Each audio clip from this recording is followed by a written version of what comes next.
Bonjour. Aujourd'hui, on fait un exercice de compréhension orale de niveau B2, portant sur le thème des accords internationaux en lien avec l'environnement. Avant de commencer, prends quelques minutes pour lire les questions. Cela t'aidera à savoir quelles informations tu dois repérer pendant l'écoute. Pendant l'audio, ne cherche pas à comprendre chaque mot. Concentre-toi plutôt sur les idées principales, les opinions des personnes et les informations importantes.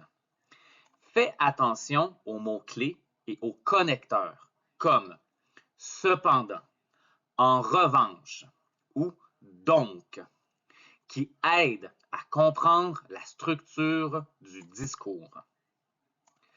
Tu peux aussi essayer d'identifier rapidement le sujet général dès le début de l'écoute.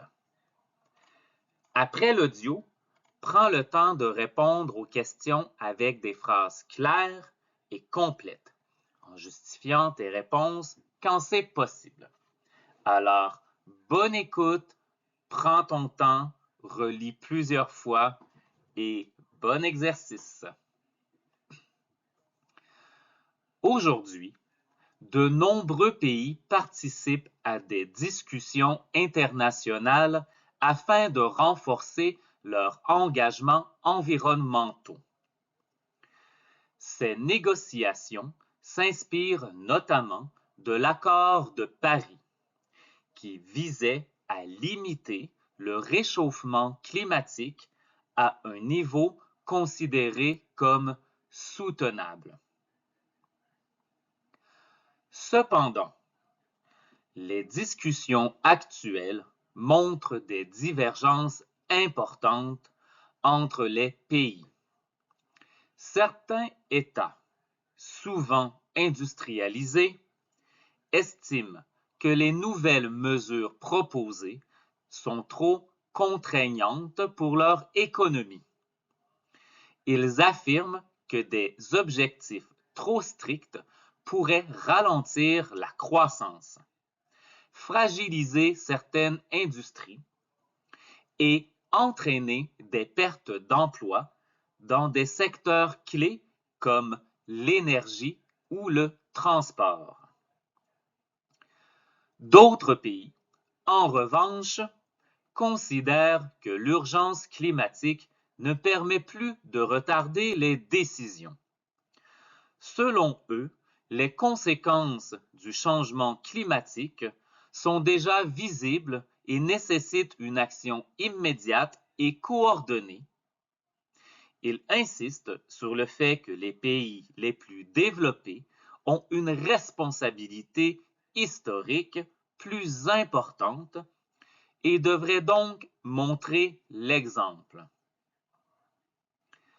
Face à ces positions opposées, plusieurs experts proposent une approche intermédiaire.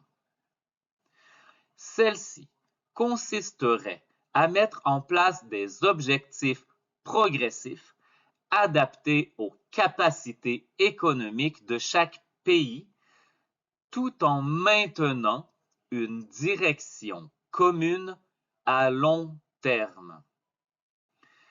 Cette solution vise à concilier protection de l'environnement et stabilité économique. Toutefois, certains critiques estiment que cette approche manque d'ambition et risque de ralentir les efforts globaux. D'autres, au contraire, la jugent plus réaliste et plus acceptable politiquement. Ainsi, les négociations continuent et aucun consensus clair n'a encore été trouvé. Le défi principal reste de parvenir à un équilibre entre urgence écologique, justice internationale et réalité économique.